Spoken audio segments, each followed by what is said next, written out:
Saudações sustentáveis, pessoal, aqui é o professor Paulo Vieira.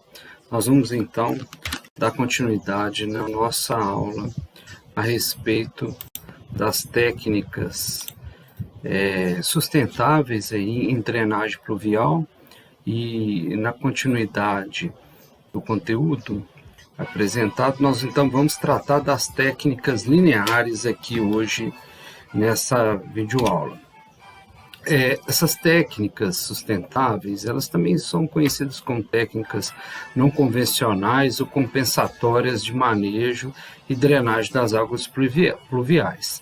E dentre essas técnicas, né, a gente tinha falado isso no conteúdo anterior, nós temos lá as técnicas lineares, são aquelas que constituem parte das técnicas de controle na fonte, que é o objetivo aqui da disciplina, né? Então, essas técnicas lineares, elas têm aí como objetivo essencial reter e também infiltrar, né, sempre que possível, a água de chuva. O propósito disso é melhorar as condições aí de escoamento da bacia de drenagem, onde estão inseridas as edificações e os lotes, né, no caso aqui voltado à disciplina especificamente. Como isso, né, é desenvolvido, né, através aí da redução das vazões de pico, do escoamento superficial, né, durante a chuva, né, aquele volume todo de água que chega de uma vez só nos sistemas públicos, né, causando aí os alagamentos, enchente, né, e o aumento, né, do tempo de concentração da bacia, que é diminuir, então, essa velocidade desse escoamento na bacia, e quanto mais tempo a água ficar nela, melhor, né? Então, no contexto da disciplina, né, a gente vê, então, as técnicas aqui adequadas para serem, né, utilizadas no entorno das edificações e nos lotes. Então, essas técnicas lineares, elas são utilizadas nesse sentido, né, aqui no contexto da disciplina, no entorno das edificações e nos lotes dessas próprias edificações. Então, nós vamos ver algumas dessas técnicas aqui, e a primeira técnica são as trincheiras, né, que podem atuar como infiltração e detenção. Aqui a gente tem uma figura da trincheira, né, e próxima de uma área de estacionamento, né, numa área bem urbanizada, né, e aí a gente vê esse dispositivo aqui, né, nesse gramado, né, essa caixa preenchida aqui, né, retangular aqui, pelo material granular, e nós vamos ver mais detalhes. Então, esse seria a nossa trincheira de filtração. Então, o que são, né? São estruturas aí implantadas junto à superfície ou a pequena profundidade, né, com uma finalidade de recolher as águas pluviais de afluência perpendicular. Então, trabalhando perpendicular ao fluxo, a seu comprimento, né, favorecendo, então, a infiltração e o armazenamento temporário. Nós vamos ver que ela pode funcionar das duas formas ou de uma apenas. O objetivo, então, é aumentar a capacidade de armazenamento do sistema de drenagem, né, daquele sistema público de drenagem ali, principalmente, né, para promover, então, a redução das vazões de pico, né, que são aquelas vazões que eu tinha falado anteriormente, que chegam de uma vez só, aquele volume de água todo, e aumentar o tempo de concentração da bacia. Então, a água fica mais tempo ali na bacia, né, evitando chegar ao mesmo tempo, com uma velocidade grande, nas galerias e nos sistemas públicos de drenagem. Então, elas funcionam como uma espécie de um reservatório linear aí, para acumulação dessa água até chegar, então, nesses sistemas de condução. Onde podemos utilizar as trincheiras de infiltração e de detenção? Em canteiros centrais, passeios, ao longo dos sistemas viários, junto ao estacionamento, né, em obras de loteamento, jardins, terrenos esportivos em áreas verdes, em geral, né, para o escoamento dessas águas provenientes de telhados e coberturas. Aqui nós estamos vendo uma figura de um esquema de utilização dessa trincheira, né, disponibilizada, disposta em um determinado terreno. Então, a gente tem aquela água que vem, né, do escoamento lá do telhado, da cobertura, né? Ela vem então pela superfície aqui, e também aquela água que possa vir, né, de uma área impermeabilizada, por exemplo, como um pavimento de rua, né? E aí ela sendo escoada, então a gente precisa ter esse escoamento do terreno, essa inclinação do terreno, para poder, né, levar essa água pluvial até a trincheira. Essa é uma forma, né? Nós podemos também trabalhar de forma tubular, como nós vamos ver aqui, né? Uma tubulação levando a água até a trincheira, né? E aí ela fazendo o papel aí, então, né, no caso aqui, de infiltração, como está mostrando a figura, quando essa água aqui chega até ela, né, a trincheira ela é toda preenchida com material granular, nós vamos ver um pouquinho detalhes à frente, e aí essa água é infiltrada, né, pelo solo, quando é possível, quando ela é projetada para tal. Aqui nós vamos ver alguns esquemas de modos de alimentação dessa trincheira. Então, nós temos aqui nessa primeira figura a coleta por escoamento direto, né? Então, daquela forma, pelo terreno, né? O terreno, né, conduzindo a água até a trincheira, né? E uma outra forma que seria por coleta por rede. Então, a gente pode ter alguns dispositivos de drenagem, como tubulações, que coletam essa água e levam até esse reservatório linear, né? Que essa essa característica da trincheira, né, de funcionar como um reservatório linear com aquele material granular ali dentro, e aí a água, né, aportando ali ela, né, dentro dessa área porosa da trincheira, né? Então, basicamente, esse é o objetivo dela, quando possível, fazendo a infiltração. Mas aqui a gente está vendo formas de, então, de coleta, né, da trincheira, da água pluvial para a trincheira, as duas formas. Esquemas, então, de alimentação, né? E agora nós vamos ver alguns esquemas de modo de tirar essa água que foi para a trincheira, né? Então, ela pode ser, no caso aqui da primeira figura, nós estamos vendo uma trincheira de infiltração. Então, né, quando o solo permite, quando ela foi projetada para tal, inclusive, aquela água que chegou até ela ali, né, e aí, a partir de um determinado momento, ela começa a infiltrar no solo. Mas nós temos também o caso das trincheiras de detenção. Ela serve para poder aportar água ali, o solo não tem uma característica boa para filtrar, então ela retém a água e aí aos poucos ela vai liberando essa água aí num exutório, que pode ser um sistema de drenagem pluvial, né? Por exemplo, uma galeria, uma rede de drenagem, né? E até mesmo uma outra área de infiltração. Então, ela funciona aqui como uma caixa de retenção, né, junto com esse material. Então, falando em materiais, né, os elementos constituintes típicos aí da trincheira de filtração são aí o material granular, como eu tinha falado, pedra de mão, seixos, brita, né, brita 3, o pessoal utiliza muito, né, revestidas de material impermeável, né, então tem um material granular, né, que vai compor todo o interior dela. A gente tem um material impermeável utilizando aí para os casos de trincheira de detenção, aquelas que a gente que não quer infiltrar água no solo, seja pela característica do solo, né? Então a gente vem, né, fazendo essa impermeabilização através, por exemplo, de uma manta, né, impermeabilizante. Então a gente, né, envolve todo esse material granular, né, dentro dessa manta. Ou então através de mantas geotextes aí, né? Aí no caso aquelas que promovem justamente a percolação da água, né? Então a gente põe a manta para poder reter aí a passagem de algum material fino, né, areia, e mesmo alguns poluentes que possam estar nessa água que veio, né, dessa água da superfície aí, nessas áreas, né, impermeabilizadas, como pátios, como estacionamentos, vias, né, que vão acumulando ali resíduos, principalmente de veículos, né, ou mesmo da poluição atmosférica que vem aí de fábricas, né, então poluição atmosférica de fábrica, uma hora isso precipita, né, pode ser no telhado, na cobertura, assim como também na própria via, né, nas áreas impermeabilizadas, né. E a água de chuva vem carreando isso, e esse é o fino, né, que vem um material fino aí que pode, né, então adentrar o solo. Então a manta geotêxtil, ela colabora nesse sentido, né, para ajudar a reter isso aí e manter a integridade ali do solo, ali das paredes, né, da trincheira, né, para não ocorrer um processo, por exemplo, de desestruturação dela, e aí ter uma erosão, e aí, né, ela se desintegrando ali as suas propriedades.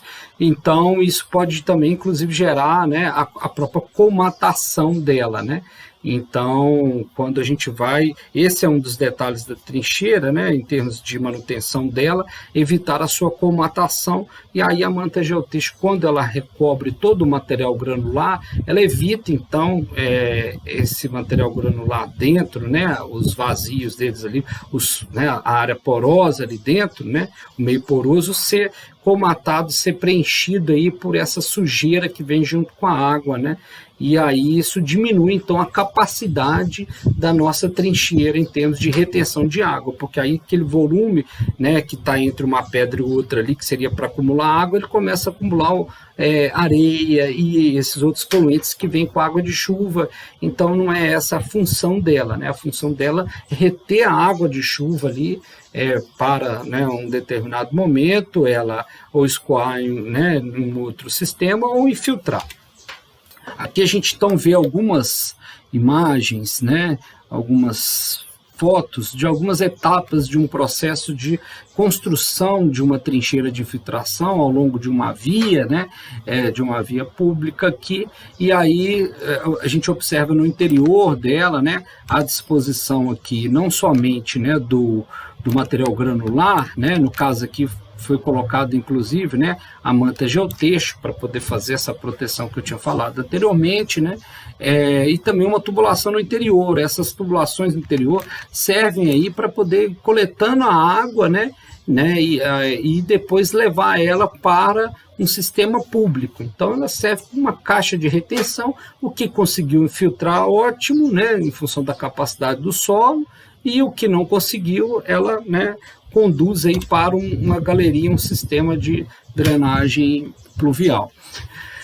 Falando alguns benefícios, limitações da tecnologia, para a gente avaliar essa viabilidade dela, né, do ponto de vista técnico, ambiental, social e econômico. Então, em relação a benefícios, aí, a gente tem, né, uma redução, né, e controle, redução desse volume de água, no caso da trincheira de infiltração, aquela que consegue, né, em função das características do solo ali, infiltrar água pluvial, e no caso do controle, que é aquela que detém aquele volume de água todo que choveu ali, e aí naquele momento da chuva, né, que seria o momento crítico, onde essa água pluvial vai para a rede pública, ela consegue então reter ali, né, então com essa capacidade de redução ou de controle, né, do volume de escoamento, ela acaba então aliviando o sistema de drenagem pluvial. Então fica claro para a gente, né, a função dela dentro de um sistema de drenagem pluvial.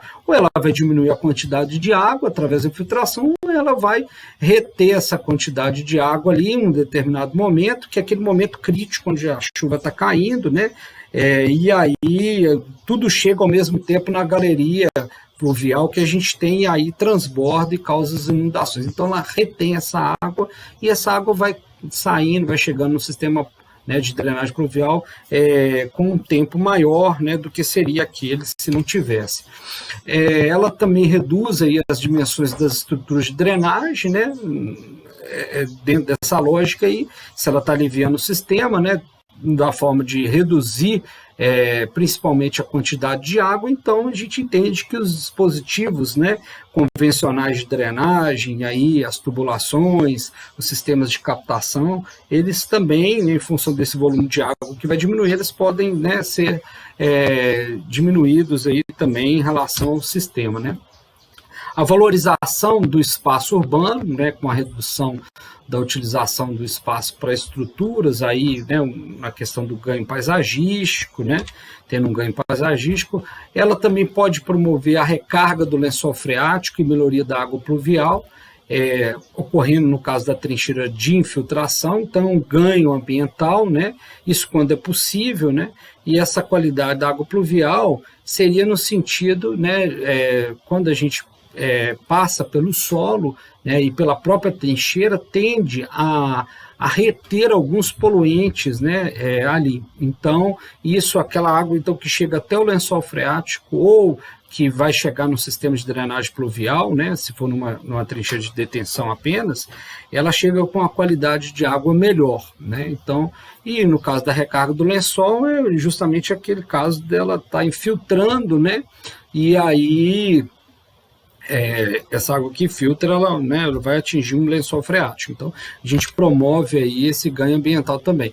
A facilidade de implementação ou implantação dela, né, comparado a outros dispositivos, então é um ganho tecnológico, né, também observado. Em relação às limitações, a gente pode levantar algumas aqui, dentre elas a necessidade de manutenção periódica para o controle da comatação, que é aquela, né, aquela situação que eu falei anteriormente, quando vem chegando esses finos aí junto com a água pluvial, areia, é impressionante a quantidade de areia que vem na água pluvial, né?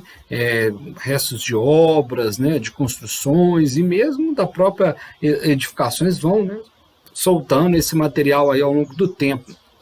E junto com isso vem também outros materiais poluentes, né, resíduos sólidos, muitas vezes, que acaba ajudando a comatar essa área de vazios, né, que existe dentro da trincheira devido a esse material que a gente está usando ali dentro, um material granular, né? Então esses vazios, esses poros ali dentro, né, é o que é o interessante para nós, que é a área justamente de infiltração dela, né?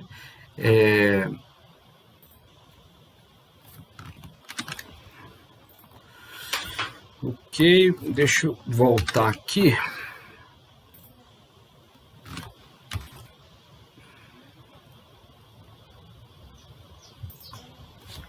Tá, voltando aqui então, em relação às limitações, restrições então, né, de eficiência em áreas de forte declives, então ela não funciona muito bem em áreas com, né, uma inclinação muito grande, né, porque a água toma uma velocidade e acaba não entrando nela, principalmente quando é aquela forma de alimentação dela pela própria superfície, né? Riscos aí de poluição do lençol freático, então ao mesmo tempo que a gente pode ter um ganho, né, de um ganho ambiental com recarga do lençol freático, nós podemos também ter um risco de poluir esse lençol, principalmente quando casos aí de áreas que estão sendo drenadas que possuem muitos poluentes, né, tão próximos de posto de combustível, próximos de áreas industriais, que vão acumulando muita poluição nesse solo, né, e nessa superfície, então aquilo ali pode né, infiltrar, percolar para o lençol freático e aí poluir, né, contaminar ele, né? Então a gente tem que ter o cuidado, né, para poder instalar uma trincheira, principalmente se for de infiltração, nessas áreas onde a gente tem uma superfície, né, mais poluída, que concentra mais resíduos, né? A ausência aí de exutório, né, também ela pode limitar a utilização de dispositivos de detenção, ou seja, se a gente não tem um sistema de drenagem pluvial lá na nossa área onde nós vamos plantar, né? Não tem uma rede coletora de águas pluviais, então não seria, né, possível a gente instalar uma trincheira só de detenção, porque a de detenção a água fica lá, né, e ela tem que sair dali em um determinado momento, e aí a gente conecta ela ao sistema, né, de drenagem pluvial. Então, se não tem esse sistema, a gente acaba inviabilizando aí o uso dessas de detenção. Mas também existem outras formas de exutório que não são apenas as redes coletoras de águas pluviais. Podem ser também né, um rio, pode ser também um lago, né? Então esses corpos hídricos superficiais ou mesmo uma área de infiltração, um gramado, né? Pode então ser conduzido até ele para poder então ali fazer esse encaminhamento dessa água pluvial. Não vou apresentar todos os detalhes aqui, aí a gente falando agora em termos de concepção, né? Como nós podemos projetar e construir essas trincheiras. Então, aqui a gente apresenta, dentre essas recomendações aqui de projeto, vários elementos, né? Tanto para as trincheiras de infiltração quanto para as trincheiras de detenção, e aí, dentre elas, a questão das características do solo, né? Um elemento interessante a gente pensar aqui também, né, que é limitador, é essa questão aqui do nível do lençol freático, principalmente quando é trincheira de infiltração. Então, o lençol freático tem que estar pelo menos a 1 metro, né, do fundo ali da nossa trincheira, então, para poder permitir essa infiltração adequada pelo solo, até chegar ao lençol freático, né? E no caso da de detenção, esse 1 metro garante, inclusive, a questão estrutural. Então, a água ali, né, mais próxima do fundo pode também prejudicar a questão estrutural da trincheira, né? Não situar em áreas de proteção, de nascentes principalmente, não instalar ali porque pode contaminar esse local, né?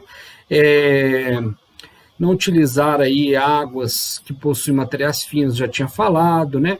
Aqui nós temos uma indicação de custo, né? Trazendo para um custo mais presente aí, esse é um custo genérico, né? Então vai depender do local, né? Para verificar cada valor aí do material, mas em torno de R$460 aí, 1 metro cúbico da trincheira. Lembrando que ela também, muitas vezes, ela é construída em função, né, da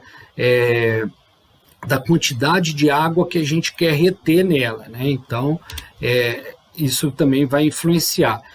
Algumas outras considerações de projeto que ela, né, tinha falado anteriormente, ela ser disposta de forma perpendicular ao escoamento, a localização, sempre observar a localização de redes subterrâneas, né, e outros elementos subterrâneos aí na área para a gente não conflitar com isso, a questão de presença de árvores de grande porte próximo, e aí tem raízes, e essas raízes podem, né, danificar essa estrutura da trincheira, então a gente tem o cuidado para não instalar próximo dessas árvores, né? Mas ela pode ser, inclusive, recoberta com material, né? Principalmente com vegetação como gramíneas, né? Que acaba protegendo ali, fazendo aquele papel até do geotêxtil ali, né? Protegendo um pouquinho, né? De receber os finos ali, então retém, né? Alguns outros elementos aqui de projeto, a pressão mesmo, fazer o projeto mesmo, básico dela, né? Que a gente apresenta aqui, tá? Tem uma foto aqui também, né? Utilizando algumas trincheiras aí, no entorno de uma edificação. Pois bem, essas são algumas informações, né, que são interessantes aí a gente observar em relação às trincheiras de filtração. Um outro dispositivo semelhante, que funciona também como infiltração e detenção, são as valas, né, que estão um exemplo de uma vala de detenção em um ambiente urbano, né, e aí fica claro aqui a diferença entre uma e outra, que é a falta daquele material granular que tem dentro da trincheira, né? Então a vala não possui, então ela vai ser um dispositivo aberto. Então o que são, né, de fato? São estruturas constituídas por simples depressões aí escavadas no solo, de maneira a conformar com uma direção preponderante do escoamento, né?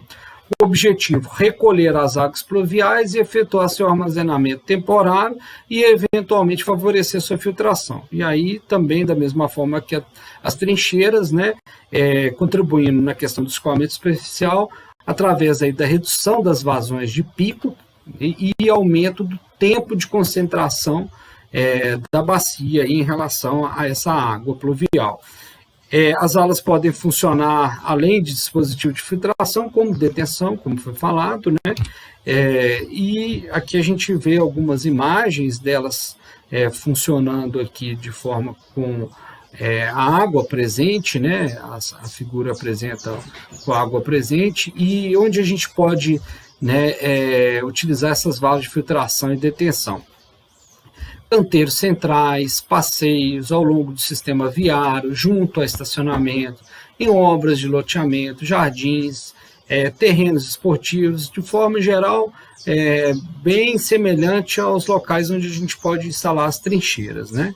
A restrição também, a gente tem que sempre pensar nesse detalhe, né, de restrição de alguns locais com restrição, por exemplo, áreas mais urbanizadas, né, mais densamente urbanizadas aí, que restringe então a essa água ali, né, aquela água ali naquele determinado momento, né? Então, esse volume de água ali, em locais, por exemplo, onde pode ter uma proliferação grande de insetos, por exemplo, como pernilongo, né? Como mosquitos, então essa água ali parada ela pode ser um risco, né? Lembrando que o funcionamento dela permite ou ela escoar para um sistema de drenagem público ou ela infiltrar essa água, então ela não tem ali uma tendência a ficar muito tempo, né? Aí ela sempre é projetada para escoar essa água ali em questões de horas, né? Então, mas mesmo assim a gente tem que ter, né, essa avaliação de restrição, principalmente porque fica uma área alagada, né? Então pode ter um acidente, cair ali alguém com uma condição de mobilidade pior, ou mesmo essa questão de insetos, né? Onde é um local muito quente, então uma água ali, poucas horas ela pode promover com isso, mas ela não cria, né, um espelho da água ali permanente, né? É uma questão de horas. Aqui na figura a gente vê alguns elementos, né, básicos aí do entorno e da própria vala de filtração de detenção, né? Então a gente tem aí o escoamento da água pluvial vindo tanto por exemplo, uma via pública, assim como de uma calçada, né? E aí ela, né, chega até a vala, né, de uma forma superficial, né? Não vem pela uma tubulação, né? Nesse caso aqui ela pode vir direto das superfícies, né? E vale a pena a gente observar aqui, né, que ela tem um material de substrato do solo, né, que é colocado ali, que é conformado, e depois, né, a própria cobertura superficial com um material, né, uma grama, né, principalmente para poder proteger esse solo, né, porque quando a água passar ali não arrastar o solo e abrir erosão, isso aí é importantíssimo, ter essa cobertura superficial, né. Então, para ter essa cobertura superficial, precisa, às vezes, ter um solo adequado para ela, né. Então, não é qualquer solo que uma grama, ela, né, se sustenta bem ali. E abaixo, né, pode, né, no caso de filtração, pode ser, instalado aí, né, um subleito, uma camada, né, de pedra aí, uma camada granular para ajudar a percolação e filtração dessa água ali que ficou, né, aportada ali em um determinado momento. Então, basicamente, são esses elementos. Benefícios e limitações da tecnologia, né, vantagens aí. Baixo custo de construção e manutenção, benefício financeiro também devido à redução, né, esse potencial de redução do sistema de drenagem, já que a gente elimina um pouco da água ou retém ela, né, ganhos paisagísticos, né, então ela pode integrar o meio urbano, o espaço ali, né, essa estrutura e tal, os ganhos ambientais semelhantes aí da trincheira, né, tanto em termos de recarga do lençol, assim como uma melhoria da qualidade da água, tendo em vista que os poluentes podem ser retidos ali naquele substrato e na própria grama, né, naquele material de cobertura superficial aí. Dificuldades de utilização, a gente pensando então nas limitações, espaço, né, específico com a manutenção periódica, então a gente precisa fazer a limpeza, porque aquele local ali, né, é um local onde vai ter uma depressão, então tende a acumular ali, vindo da própria água pluvial, mas também do vento, ou mesmo as pessoas podem utilizar para a disposição de resíduos, né? Então essa manutenção periódica ela é essencial. Possibilidades de estagnação de água, né, eu já tinha falado anteriormente sobre isso, no entanto, reforço que a trincheira ela não ela projetada para tal, ela não pode reter a água por muito tempo, né? Então são questões de algumas horas que a água vai ficar retida ali, ou vai ficar retida, né, no sentido de aportar aquele volume todo que choveu para não chegar na rede pluvial toda de uma vez e transbordar a rede, né? Então essa é uma função, no caso aí pensando ela de detenção, assim como também de infiltração, né? Então a água vai infiltrando ali se for o caso, né, se o solo permitir. Então não tende a ter essa estagnação de água por muito tempo, né? Tendo em vista aí se tiver um exutório ou mesmo o solo sendo adequado para infiltrar, né? Em caso contrário, pode sim ocorrer a estagnação. A possibilidade de lençol freático também ser contaminado, da mesma forma que eu falei da trincheira, né? Áreas aí onde a gente tem acumulação na superfície de muitos poluentes. Esses poluentes, então, carreados pela água pluvial, pode, então, percolar pelo solo e aí isso chegar até o lençol freático contaminado. Então, resíduos aí, principalmente de veículos em áreas urbanas, né? E ali a gente tem vários poluentes, né?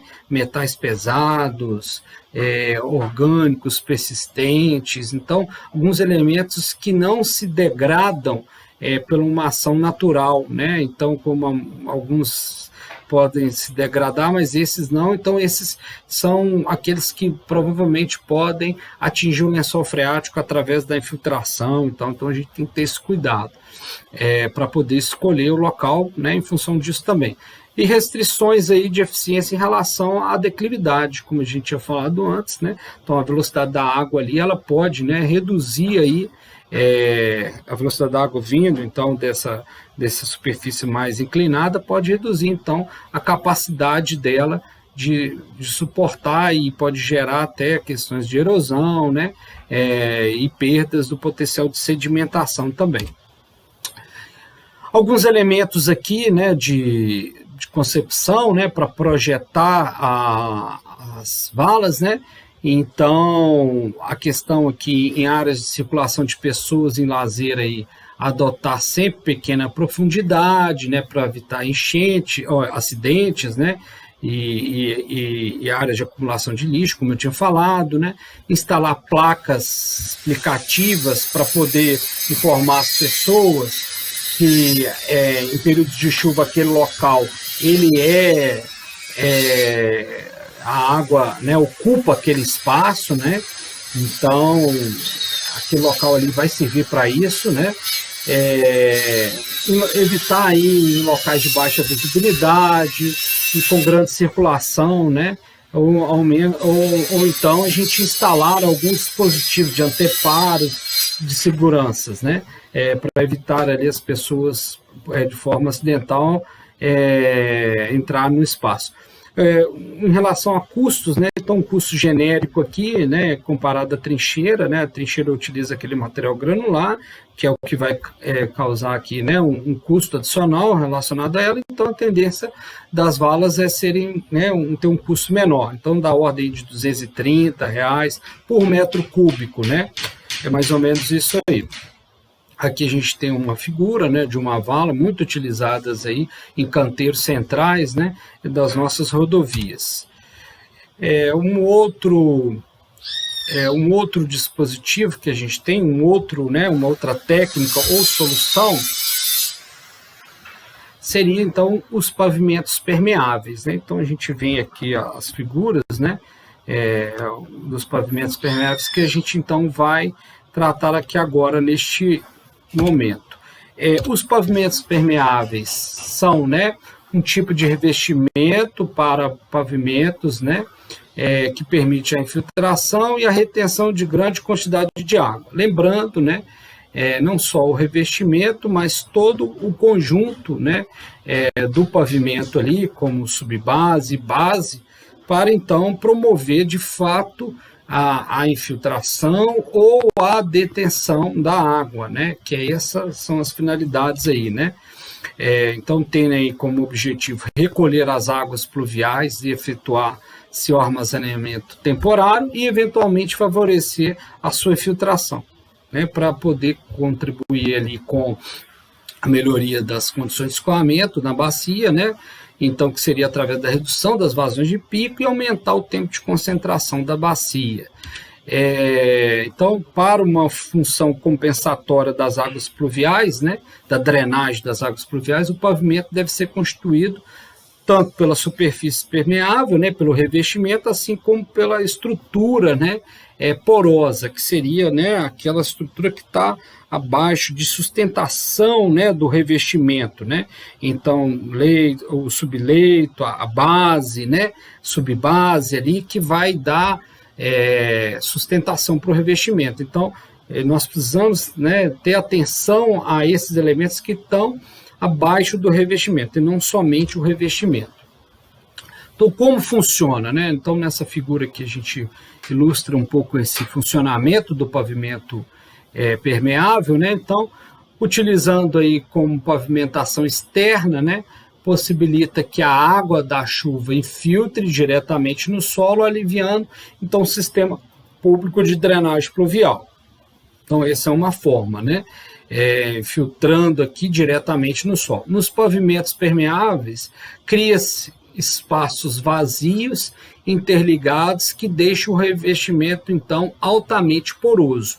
Não somente na superfície, né, ali na camada de revestimento do pavimento, como também no seu interior, né, como também nas camadas inferiores, como eu falei, né, a base, subbase ali dele ali, que torna então esse ambiente todo poroso, então a água consegue então tanto infiltrar como também ser retida ali. Então, no caso, né, do solo não suportando a infiltração, quando o solo não tem essa característica, né, infiltrante, esses poros do pavimento permeável suportam aquela quantidade de água como um reservatório.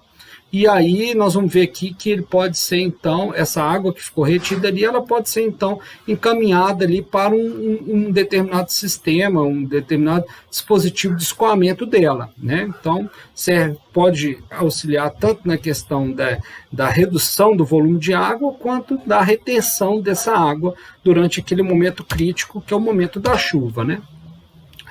Tipos de pavimento que podem funcionar como medidas de retenção e redução do volume de escoamento superficial. Então, a gente tem aqui os pavimentos com revestimentos permeáveis, que possibilita a passagem da água pluvial às camadas inferiores do pavimento, efetuando então uma ligeira redução do escoamento superficial. Então, aquele pavimento que só foi pensado em termos de revestimento, então só o revestimento dele, né, tem a característica de ser mais poroso, e por isso ele é mais permeável, e o restante do pavimento, né, aqueles materiais que sustentam ali o revestimento não foi, então ele serve, né, ele funciona, né, de forma assim, não integral, né, então é uma forma menor, né, de utilizarmos então essa forma de melhorar o escoamento da água pluvial. Então ele efetua de uma forma ligeira, né, menor da redução do escoamento superficial. Agora, quando a gente tem um pavimento, né, a gente pode ter, então, o pavimento poroso de detenção, que desempenha aí a função de reservatório temporário das águas pluviais, né, como a gente vem falando, com a evacuação localizada, né, como exemplo, aí, um dreno de saída, né, então ele não tem a função de infiltração. Então, não somente o revestimento, né, que é aquela camada superficial ali do pavimento, ela vai, então, promover essa passagem da água para dentro do pavimento, e aí esse pavimento sendo, então, constituído para reter a água, né? E aí, por um determinado motivo, ou pela capacidade de filtração do solo que está abaixo dele, não ser possível infiltrar, ou mesmo porque o lençol freático é muito alto e aí a gente pode ter o risco de contaminar, né, o lençol freático, então ele funciona só como detenção. Então, como se fosse um grande reservatório, né, linear. Então, imagina aí um trecho, né, de rua de 100 metros, a gente colocar ali um pavimento, né, poroso de detenção. Então, esse pavimento permeável e ele servindo de detenção. Então, a água vai infiltrar ali por cima, né, ali se o pavimento, por exemplo, for de camada de revestimento de asfalto. Então vai infiltrar ali no asfalto poroso, vai chegar lá então no interior do pavimento permeável, né, poroso, e ali ele vai ficar retido até ele se deslocar num exutório ou numa saída, que pode ser uma galeria de água pluvial, que pode ser um rio, né, que pode ser um outro corpo de água superficial. Então, os tipos de revestimento, né, permeáveis, né, e impermeáveis. A gente pode trabalhar com os dois tipos aqui. E aí a gente tem um terceiro tipo de pavimento, então, permeável, que seria o pavimento poroso de infiltração. Então, ele desempenha as duas funções. Aquela do pavimento poroso de detenção, que ele vai reter a água ali, e ao mesmo tempo de infiltração, se o solo assim permitir e ele for construído para isso, né?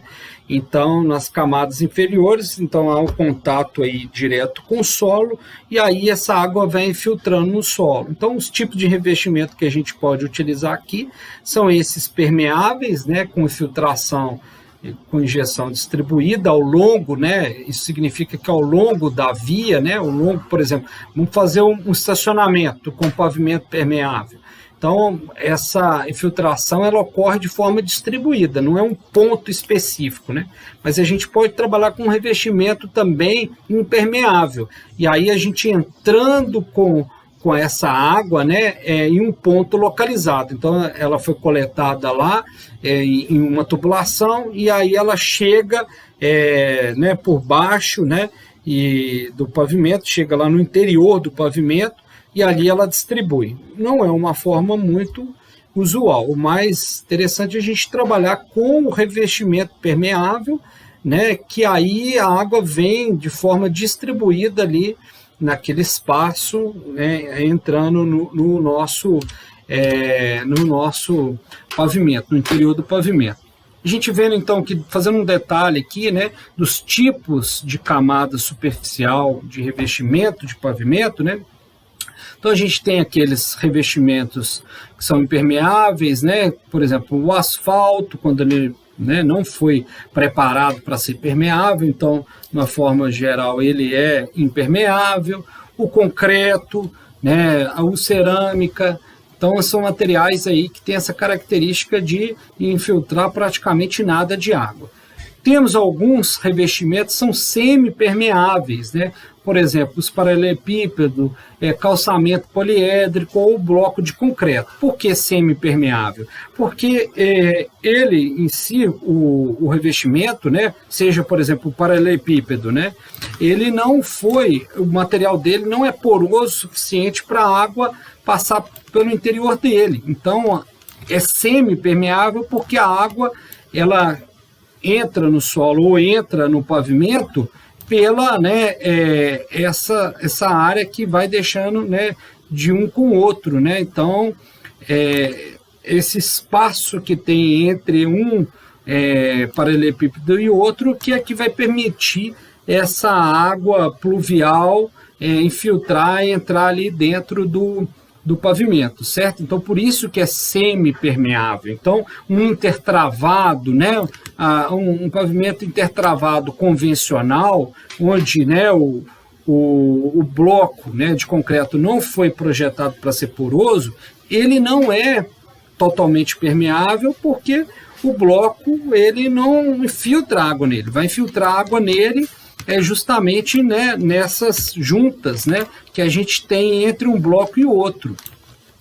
E isso tem um detalhe, com o tempo isso vai, né, a gente vai observando nas cidades, né, isso vai comatando essas juntas, vão comatando ali, né, esses blocos são assentados num material granular, né, num material arenoso, principalmente, né, onde favorece ali a infiltração. No entanto, com o tempo vai acumulando sujeira, e isso vai comatando e vai dificultando, então, essa infiltração da água. Então, por isso que ele é semi-permeável, né.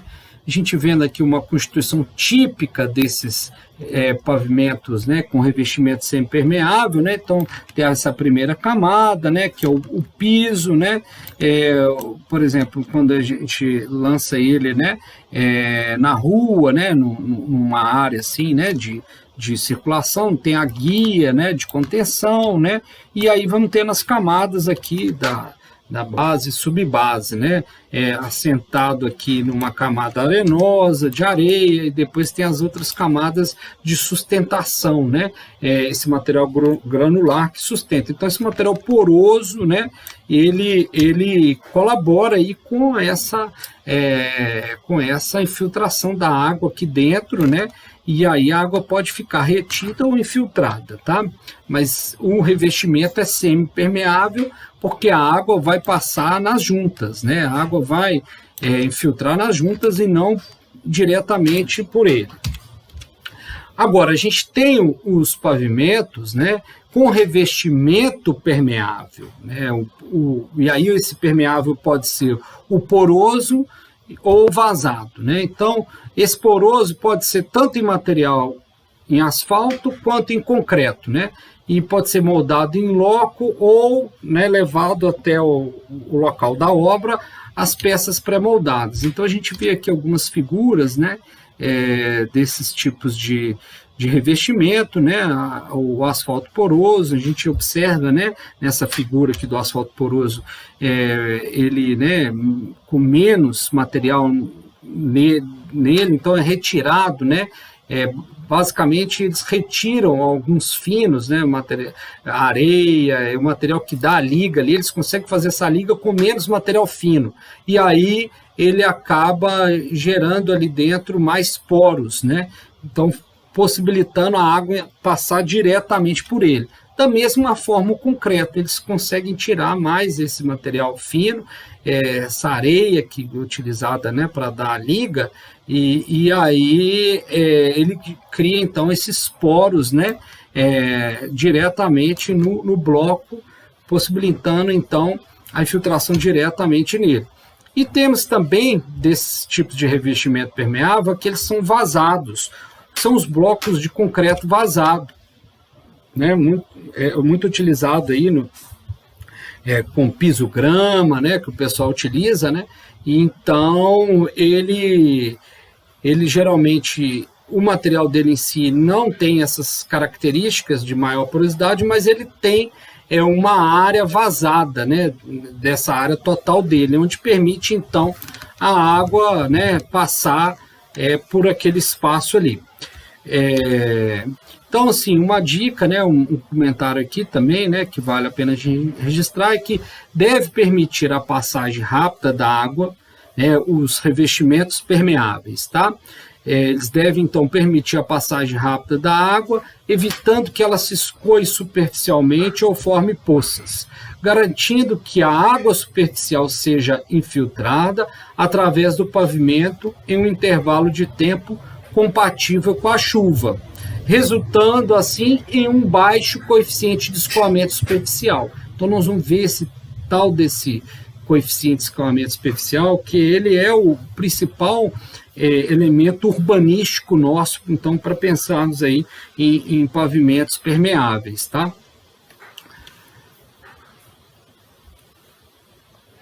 Alguns exemplos aqui ainda de pavimento intertravado, semi-permeável e permeável, né? Então, peças de concreto aqui com junta alargada, né? Peças de concreto com aberturas, né? E as peças de concreto porosa, então, que podem ser utilizados nesse conceito de pavimento intertravado. Então, ele consegue aí ter essa infiltração não somente pelas juntas, né? Mas também pelo próprio material, que ele é poroso, né? Então, esse facilita bastante. Então, os elementos típicos aqui, né, de pavimentos permeáveis porosos, né? A gente falando um pouquinho mais sobre isso. O corpo do pavimento não difere dos pavimentos clássicos, né, constituído aí usualmente de brita e ligante aí, né, para dar esse volume de vazios, que desempenha então um papel de relevância em termos de reter a água ou, né, ajudar a promover ali a infiltração dela de fato no solo, né. A interface solo geralmente tem, né, esse elemento geotêxtil aí, né, para reter o fino ali, para possibilitar então essa água a água infiltrar no solo, ou então quando não é possível, né, fazer essa infiltração, utiliza então uma geomembrana para então de fato impermeabilizar, né? E aí aqui a gente vê algumas figuras, né, desses elementos constituintes, né? E nessa figura aqui de cima a gente consegue ver, né, o revestimento, né, e as camadas de base, com esse material aí, brita e material ligante, né. No caso aqui a gente tem uma manta geotêxtil, né, e aí ele favorece a infiltração, né. Na figura aqui a gente vê também esse mesmo desenho.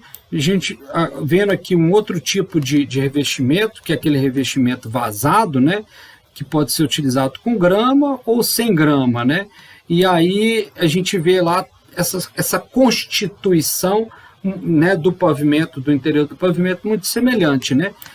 A gente tem a manta geotêxtil aqui, que vai diferenciar no caso do primeiro, porque a gente vai reter ali aquele material fino, né, que tende a passar mais facilmente pelas essas áreas vazadas, né? Então ela acaba tendo essa necessidade, né, de implementar a manta geotêxtil antes, né, do material de base aqui, né, para justamente evitar que seja comatado ele.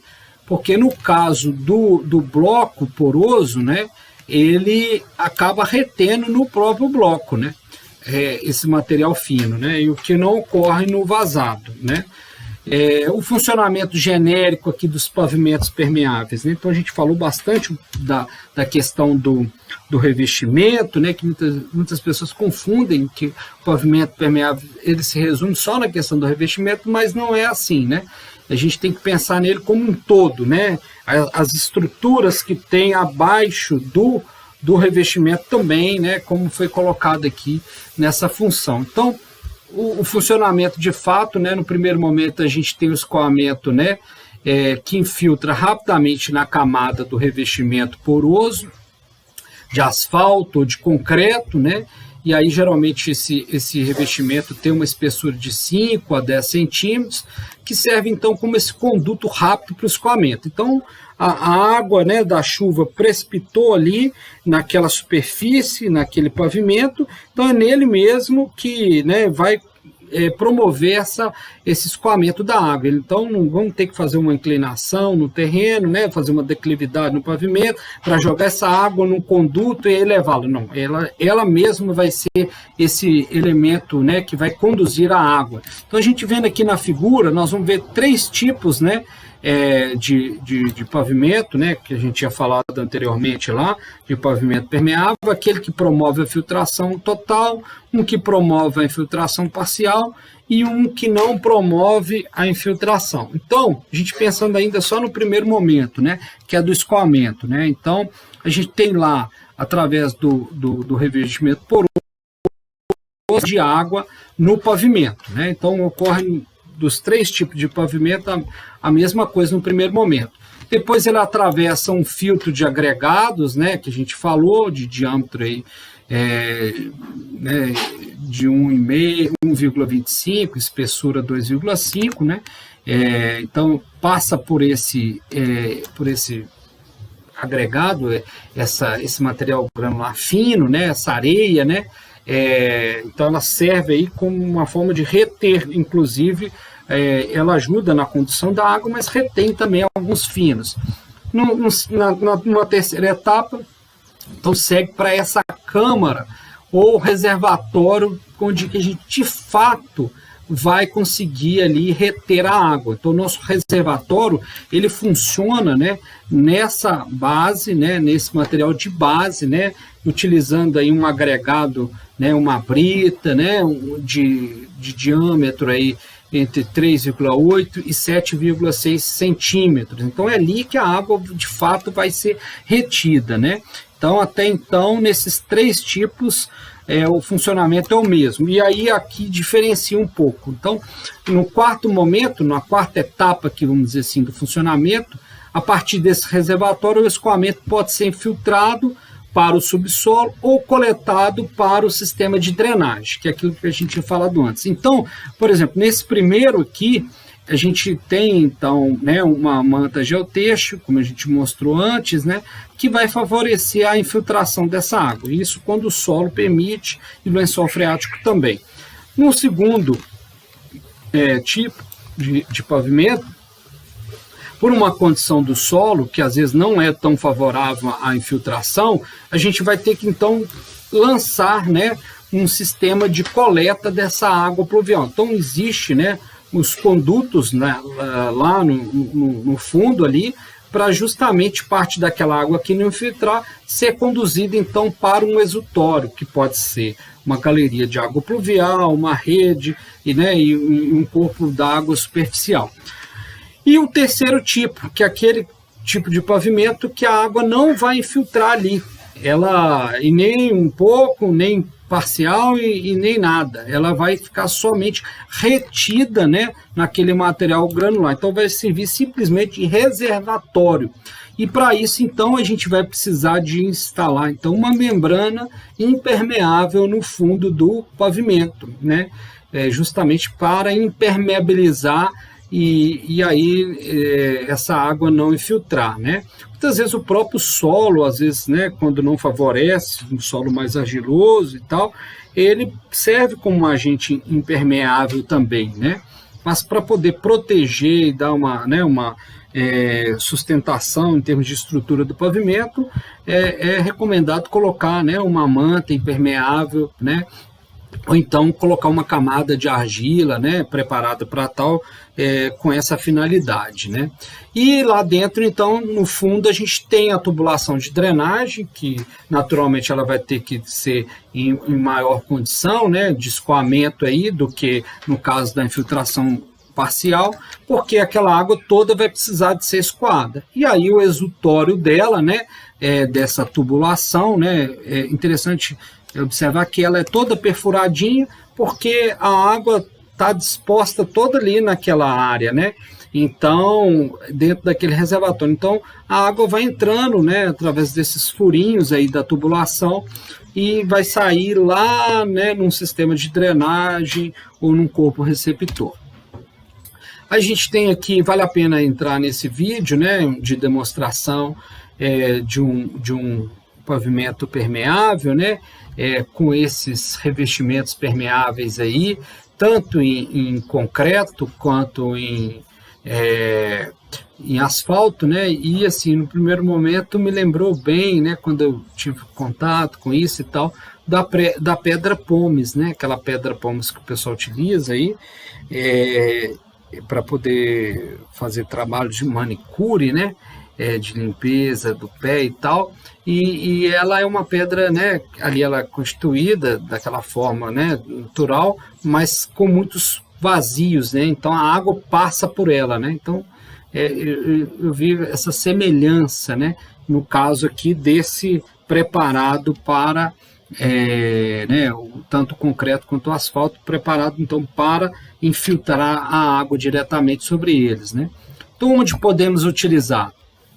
Canteiros centrais, passeios. Então, essas áreas urbanas densamente urbanizadas, uma das alternativas cada vez mais importante é a substituição dos pavimentos e quando tiver que colocar um pavimento mais, né, um pavimento com uma consistência maior, não puder ser uma área gramada, uma área natural, pensar então sempre no pavimento permeável, utilizando esses revestimentos porosos aí, né, que vão escoar água diretamente, então a água não empoça, né, então essa é uma vantagem, a gente vê aqui nessa figura, né, onde caiu a chuva, né, onde teve a chuva, então o pavimento poroso, olha só, ele não tem empoçamento nenhum de água, né, lógico que tem as limitações, que a limitação vai ser justamente daquele reservatório que está abaixo dele, né, a base, então quando aquilo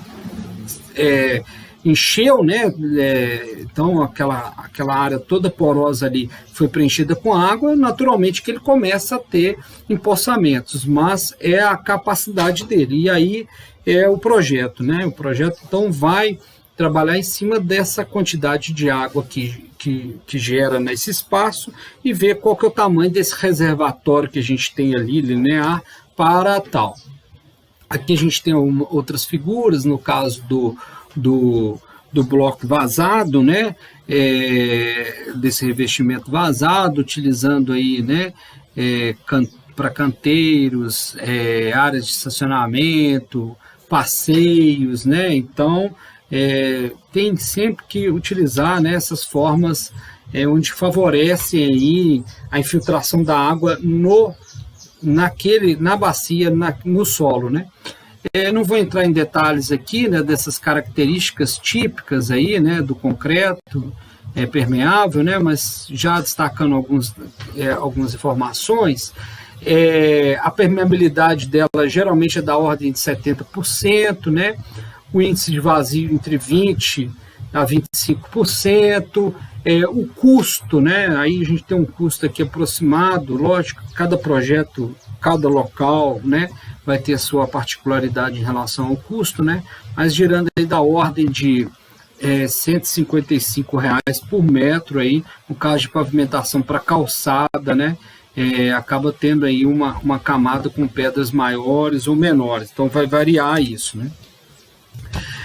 Mas dessa questão do pavimento permeável, eu queria destacar com vocês aqui um elemento que ele é diretamente relacionado com os urbanistas, né? Principalmente aqueles urbanistas que vão interferir no uso e ocupação do solo, aqueles que vão então projetar, que vão então construir. E aí esses urbanistas precisam ter em mente sempre esse elemento, que é o resultado de fato do nível e do tipo de urbanização que eu vou dar naquele espaço, que vai então favorecer ou mais ou menos a questão da impermeabilização do solo e que vai promover toda essa questão de necessidade de drenagem pluvial, né? Então, olha só, o urbanista ele interferindo diretamente na questão da drenagem pluvial a partir da forma que ele utiliza e constrói na superfície, né? E aí o coeficiente de escoamento superficial de pavimentos, ele vai dar para a gente então esse resultado desse nível de impermeabilização do solo, a partir do tipo de elemento que a gente está, né, dispondo ali no solo, né, fazendo essa superfície do solo. Então, alguns coeficientes aqui que a gente tem, né, então olha lá, vamos ver aqui para cada um deles, né, o asfalto ou o concreto clássico, ele tem um coeficiente de 0,95, significa que 95% da água que incidir ali sobre ele, ela não vai infiltrar, ou seja, ela vai escoar. Então, o coeficiente de escoamento dela é de 95% daquele volume de água que for precipitado ali. O paralelepípedo, 60% ou coeficiente de 0,6%, né? Ou seja, 60% da água que incidir ali, ela vai escoar. Lembrando que o paralelepípedo ele favorece, né, esses 40% que está sendo colocado aqui, devido à questão das juntas, né, daquelas áreas que tem entre um e o outro paralelepípedo, que vai então favorecer ali o escoamento, né? Bloquete, da mesma forma lá, o bloquete, olha, que é utilizado no intertravado convencional, em torno de 80% vai escoar. Então não adianta falar que o intertravado ele é, por si, né, uma forma sustentável, uma forma ideal para reduzir. Se ele não for, né, com um revestimento poroso e o pavimento também não ter as características, né, para tal, não adianta, que aí o escoamento. Agora, quando a gente usa lá, por exemplo, um bloco de concreto vazado, que é um tipo de revestimento que a gente viu, né? Olha como é que caiu o coeficiente de escoamento superficial. Ele já foi a 3%. Então, daquela água que foi incidida ali, 3% dela, né, vai ser escoada. É lógico que vai depender depois da condição do solo, né, de capacidade de infiltração do solo. Então, quanto mais o solo estiver encharcado, ele vai, né, ter menos condição de infiltrar. Então, isso aqui nós estamos falando só do revestimento, não estamos falando do interior, né? Então, do revestimento é isso. E aí, olha só, comparando aqui numa outra tabela, né, a gente vendo aqui uma condição normal, né, uma condição mais natural, vamos dizer assim, da superfície. Então, nesse primeiro caso aqui, ó, cobertura da superfície com grama e solo arenoso, tá? Aí varia em função das declividades aqui um pouquinho, mas olha só que interessante. Ele vai ter uma capacidade de infiltração de 92% a 82%. O bloco de concreto vazado, nesse caso aqui, teve uma capacidade maior de filtração, né? De 97%, né? Então, vendo um outro tipo de cobertura, com grama e solo pesado, né? Um solo mais difícil de infiltrar. Olha a capacidade de infiltração natural do terreno, olha. Então, o coeficiente de escoamento superficial é de 0,15, né? Ou seja, 15% daquela água que cairia vai escoar. Então, 85% vai infiltrar. Isso variando até 30% de escoamento superficial ou 70% de infiltração da água ali naquele local. Então, a gente vai chegando mais próximo, né, de uma condição natural, uma condição de melhor infiltração, né, quando a gente utiliza esse tipo de revestimento e pavimentos adequados para tal, né? E aí a gente vendo aqui mais uma outra tabela específica aqui comparando, né, alguns tipos desses revestimentos, aí sem considerar a capacidade do solo, só o revestimento, né? Então, o solo compactado, paralelepípedo, bloco de concreto, aqui, olha o coeficiente do bloco de concreto, 0,78, o concreto, né, lançado direto, né, praticamente quase que 100% da água vai escoar, né? E o bloco vazado e o concreto poroso, olha que interessante, o concreto poroso, ele chegou, né, numa capacidade de 0,5% do escoamento superficial, né, e o bloco vazado de 3%. Então, 0,5% no caso, né, do concreto poroso, vira escoamento superficial. 0,5% no caso desse concreto poroso aqui, mas muitos têm essa característica, né? Então, o valor é tão baixo que a Associação Brasileira de Cimento Portland aí traz nos seus manuais lá, né, uma recomendação para utilizar no caso de pavimento permeável, né, o valor aí de coeficiente, né, de 0,5, né? Então, ou seja, 5% apenas, né, vai gerar escoamento superficial. Olha, comparado com o asfalto, comparado com o concreto, né, que a gente tem aí mais de 90% da água virando escoamento. Então, esse é o X da questão, né? É o tipo de material que a gente vai empreender ali nessa superfície. Aí, falando algumas vantagens e limitações, então, do pavimento permeável, né, o custo de construção, né, está cada vez mais equivalente ao convencional, né? Então, o custo, muitas vezes, ele é mais caro porque não é todo local onde que tem um fornecedor. Benefício financeiro direto para o sistema de drenagem pluvial, porque vai reduzir a necessidade de termos aí uma infraestrutura de drenagem maior. Não é requeridos espaços específicos, né? A não ser naquelas condições onde que a gente pode poluir o solo, né? Em áreas onde, aí pensando na questão do pavimento, né, que tenha a capacidade, que tenha, né, a característica para infiltrar, né? Então aquelas áreas onde tem uma poluição maior no solo, né, a gente então seria a única restrição, né? Melhorias das condições de circulação viária, a gente não tem aquaplanagem e diminuir a questão dos ruídos, né? Ganhos ambientais no caso aí daqueles que vão ter infiltração, né, uma recarga do lençol, e a melhoria, né, da qualidade da água através da filtração desses poluentes ali, pelo aquele filtro que fica, né, ali dentro do meio, né, da base ali, do meio de base ali no nosso reservatório. Algumas limitações ou dificuldade de utilização, a própria questão da comotação, né, do revestimento poroso, né, principalmente o bloco de concreto, o asfalto poroso, ele tende assim, a comatar com o tempo, então precisa de fazer um tratamento ali, uma limpeza, né, para poder limpar esse meio poroso dele, né, é possível fazer isso, essa limpeza. A possibilidade de poluição do lençol freático, como eu já tinha falado, né, no caso de infiltração, necessidade de manutenção mais frequente em zonas sujeitas a esforços de cisalhamento, então aqueles locais onde de curvas ou de manobras de veículos, né, onde tem essa maior cisalhamento ali, né, e tem uma carga mais, né, nesse cisalhamento ali onde exige, né, desse pavimento. Então, como ele tem menos material nele, né, nós retiramos o material fino, ele fica, né, menos resistente a esse cisalhamento, então tende a ali ser uma área a ser danificada e precisar então ter essa reconstituição.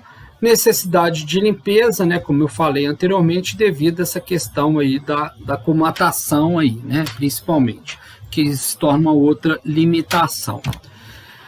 Algumas recomendações de projeto, né, verificar a questão, né, do solo, a questão da água que a gente, da chuva, né, da quantidade de chuva, que vai, né, precisar ser drenada, para cada um dos 3 tipos de pavimento, né, seja aquele primeiro pavimento com simples revestimento permeável, né, que vai ajudar pouco na capacidade, né, de filtração, então tem algumas recomendações, né, para ele, assim como para aqueles outros 2 tipos de pavimento, né, que vão ser aquele de detenção e aquele de infiltração, né, algumas recomendações aqui também. Ok? Então, nós vamos passar aqui agora, finalizando então as nossas técnicas lineares, né, para melhorarmos aí a nossa capacidade de drenagem pluvial no ambiente urbano. A gente então traz essa última técnica aqui, linear, que são os jardins de chuva, né? Nós estamos vendo uma foto dele aqui, né? Ele ainda não é tão utilizado nas grandes cidades brasileiras, mas em algumas já começam, né, a serem mais frequentes, né, São Paulo, Belo Horizonte, às vezes a gente encontra ele com essa finalidade de contribuir para o sistema pluvial e não simplesmente ser um canteiro, né, um canteiro ali, né, paisagístico, né.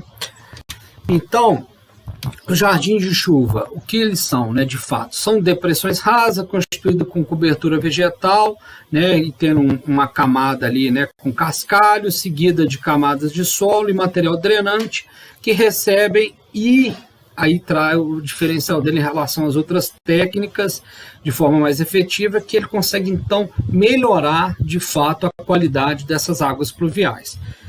Tanto pela questão da planta, assim como daquele meio ali que é favorecido pelo substrato ali da região da raiz da planta, então gera ali um microbiota ali que ajuda também a tratar essa água pluvial que veio, né, desse escoamento. O objetivo, então, descartarem essa água na quantidade e qualidade similares ao de uma bacia hidrográfica florestada. Então, eles são projetados para, né, funcionarem aí como uma área, né, de vegetação, onde vai funcionar, né, tanto na questão da quantidade, fazendo a água infiltrar ali, quanto na questão da qualidade, como eu falei, ajudar a reter e remover alguns poluentes da água de chuva. Alguns tipos que a gente tem, nós vamos ver aqui, que são jardim de chuva junto à via, então aqueles que ocupam parte da via ali, nós vamos ver algumas informações sobre ele. Jardim de chuva na calçada, então parte da calçada se tornando um jardim de chuva, e o jardim de chuva junto a canteiros centrais e espaços ociosos na área urbana.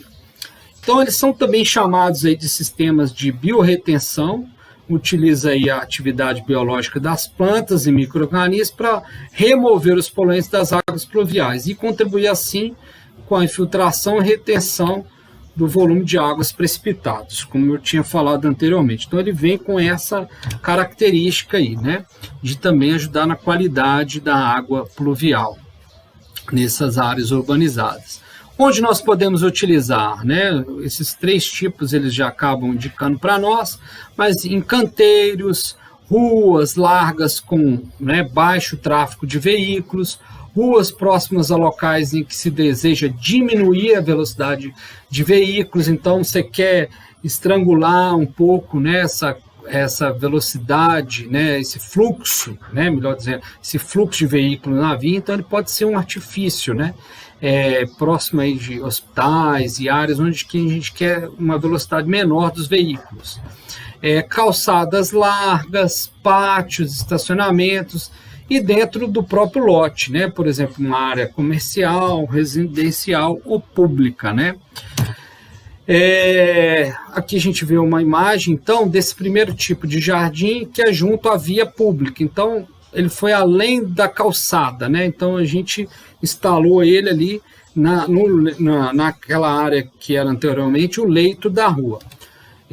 Nessa figura, então, a gente vê aqui uma figura em planta, né, desse tipo de jardim de chuva junto à via. E aí é o seguinte, primeira coisa a gente vê como que é esse funcionamento dele, depois a gente vê os elementos de fato que constituem ele. Então, o fluxo da água está nesse sentido aqui, né, nessa setinha, né, a gente vai ver nesse tracejado da água, então ele entra, né, ele tem um local de entrada, né, junto, por exemplo, a sarjeta, junto, né, a guia da calçada, né, assim como também pode ter locais de entrada dele diretamente junto à via, né, ao leito da via. Então isso favorece, né, a retirar esse escoamento do leito da via. E quando ele extravasa, né, quando chove muito, quando o solo, né, e o próprio jardim ali, ele já não tem mais, né, já foi saturada toda a sua capacidade, então ele extravasa no próprio leito da via, tá? Em termos de constituição, a gente vê aqui, então, primeiro, né, a parede, né, do jardim, né, a parede dele, delimitando esse espaço dele em relação à via e à calçada, né? A gente vê aqui dentro alguns dispositivos que podemos chamar de barragens, né? Ou alguns equipamentos, alguns dispositivos de defletor, né? Para poder fazer essa retenção da água ali. Então, para ela passar com menos velocidade, isso ser, né, um obstáculo para a água ali dentro. Então, isso ajuda a água a ficar retida ali dentro, né? E o próprio jardim, né? Depois nós vamos ver a questão de constituição dele por dentro, né? Nas camadas dele inferiores, abaixo das plantas. Então, como funciona, né? Recebe essa água de escoamento, como eu falei, que se acumula nas depressões, formando pequenas poças e gradualmente a água é filtrada no solo. Isso é lógico, né, no início do escoamento. Quando o escoamento está maior, aquela água toda é tomada, aquela área toda do jardim é tomada pela água. Mas no início, vão gerando essas poças, e aí a função dessas barragenzinhas, né, desses equipamentos defletores aqui, né, é justamente ajudar a favorecer essa retenção da água nesse sentido. Então, no caso de eventos de chuva que excedem a capacidade do jardim, para a qual a estrutura foi projetada, o fluxo excedente é desviado da área e é encaminhado diretamente para o sistema de drenagem, né? Então, ele tem a capacidade dele, né?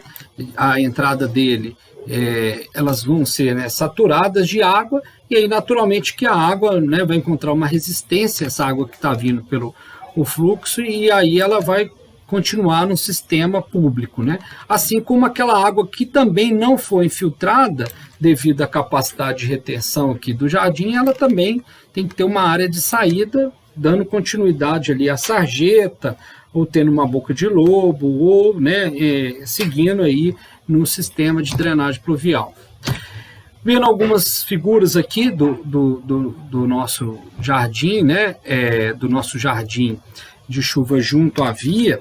Então a gente tem aqui um corte, né, transversal aqui, onde a gente vê aqui alguns elementos. Então, nós temos lá em cima a parede, né, que delimita, né, geralmente uma parede de 10, 15, 20 centímetros, aquelas barragenzinhas de retenção de água, um solo, né, do jardim. Então a gente precisa de ter um substrato, um solo adequado para sustentação das plantas.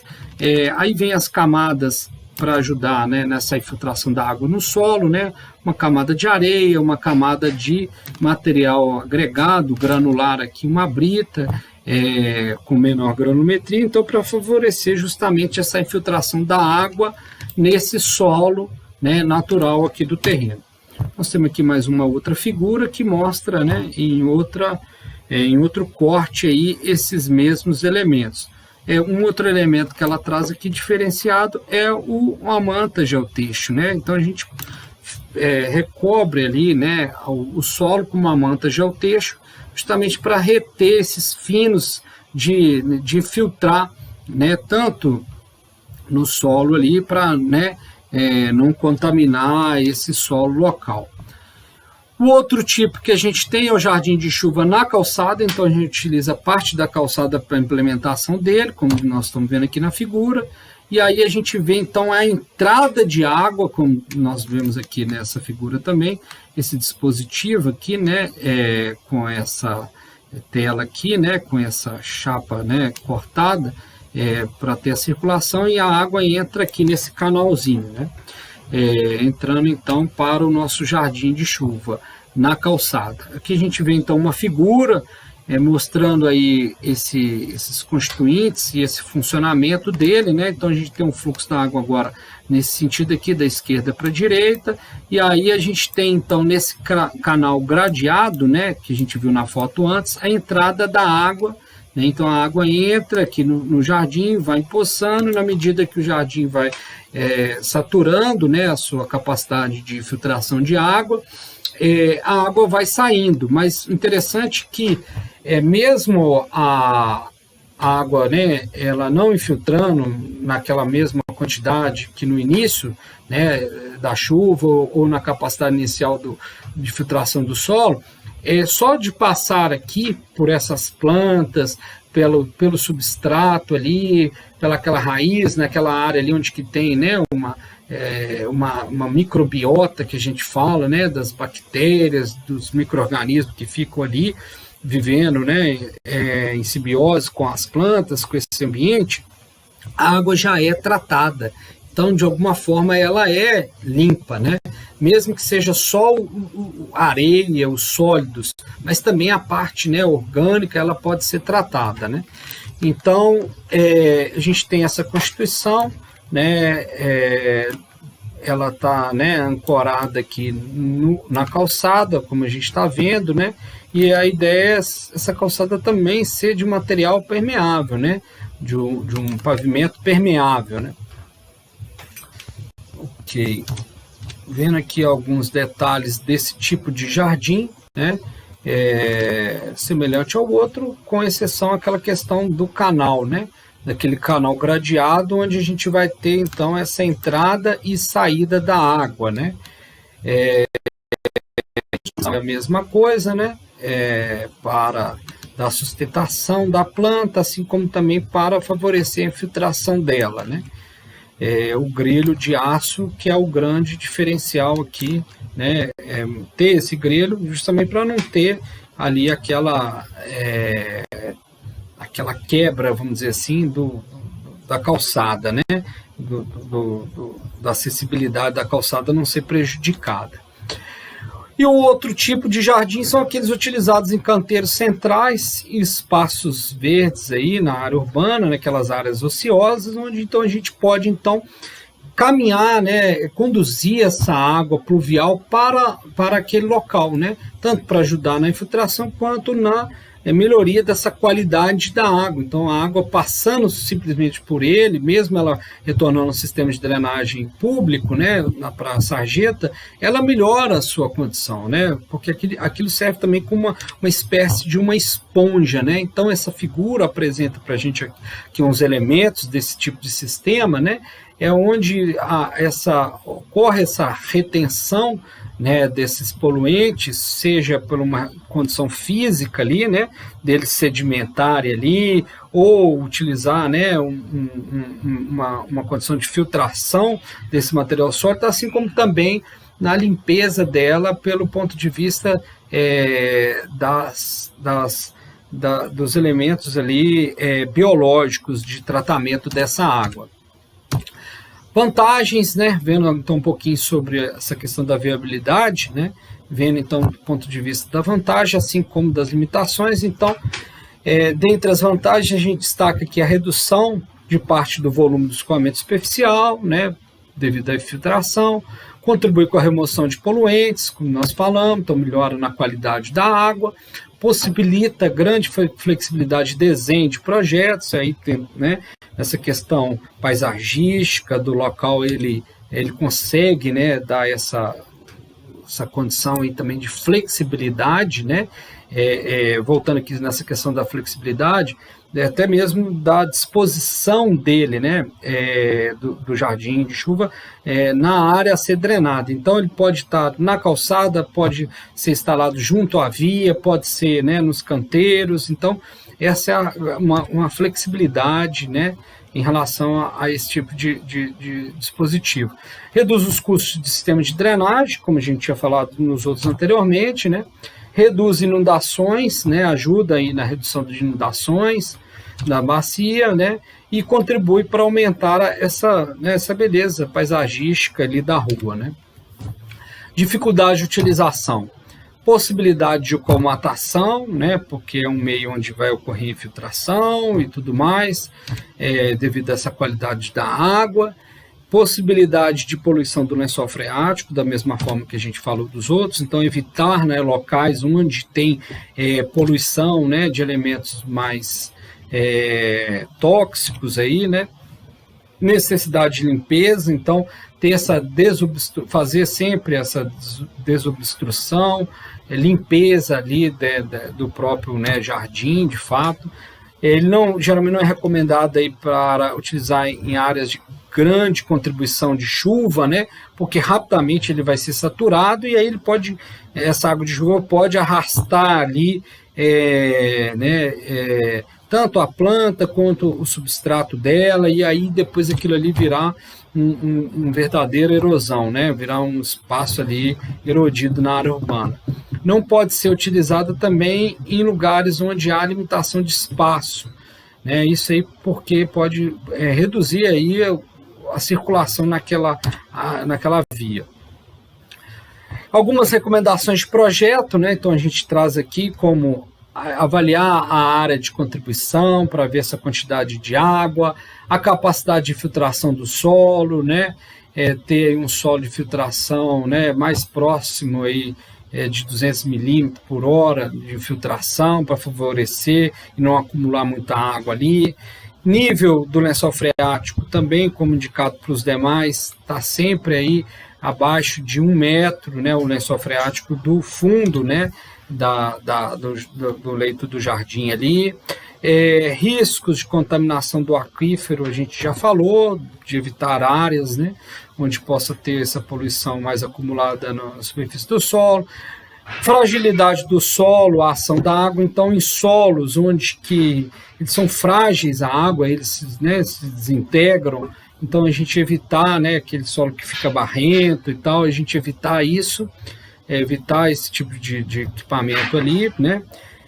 Permeabilidade também do solo em relação aos dispositivos de infiltração, como a gente já falou, então evitar solos aí, né, onde tem baixa permeabilidade, já que ele tem essa característica de infiltração, né.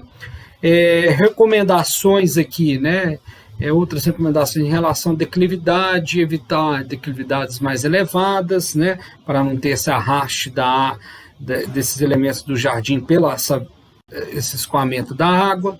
Ausência de local aqui de destino para descarga do volume regularizado também, né, evitar isso aí, locais onde que não tenha os exutórios aí, né, conectados à rede, esses elementos do sistema de drenagem pluvial, melhor dizendo, né, e a questão da disponibilidade diária, né, verificar sempre essa condição da disponibilidade de água. Mais um outro elemento aqui, a gente, né, levantar para projetos são a composição de custos, né? Não vou entrar em detalhes aqui, mas para poder compor um custo, e aí vale como exemplo também para as outras técnicas que eu falei anteriormente, por exemplo, inferir sempre a questão das autorizações, a própria execução da obra, os elementos de execução da obra, a manutenção, né, o custo para manutenção, por exemplo, nesse caso aqui tem custo com a poda das plantas, reposição do solo, né, todo esse cuidado que precisa ter e demais custos extras aí que eventualmente tenha, né.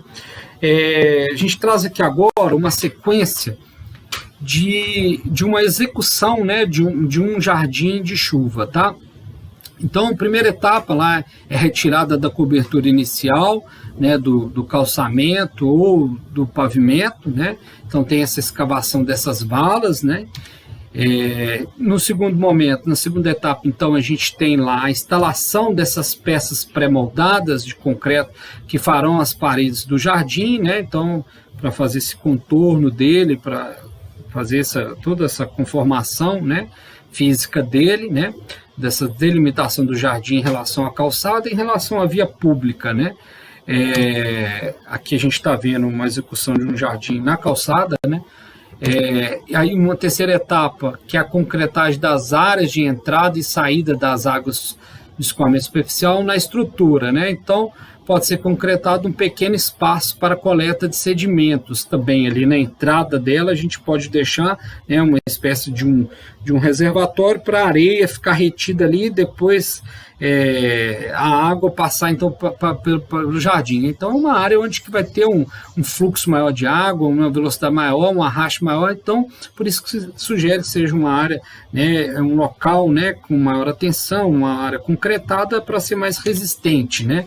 Tanto no caso da entrada e da saída. Na quarta etapa, então, é feito o preenchimento dessa estrutura do solo, né, preparação do solo, como se fosse um próprio canteiro, né, a construção daquelas barragenzinhas, né, como a gente está vendo ali, para ter essa retenção lá da água no interior e favorecer essa infiltração, né.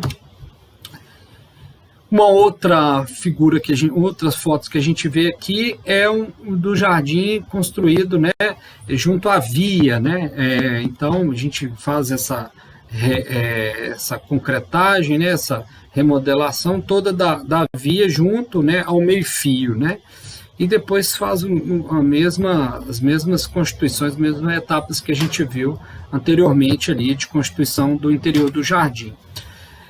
Finalizando então aqui, pessoal, eu deixo aqui para vocês algumas recomendações de vídeos aqui no YouTube sobre funcionamento, mais informações sobre jardim de chuva, vale muito a pena ver, sobre as trincheiras de infiltração, como que funciona essa questão da água ali, no deslocamento delas, é bem legal também, né?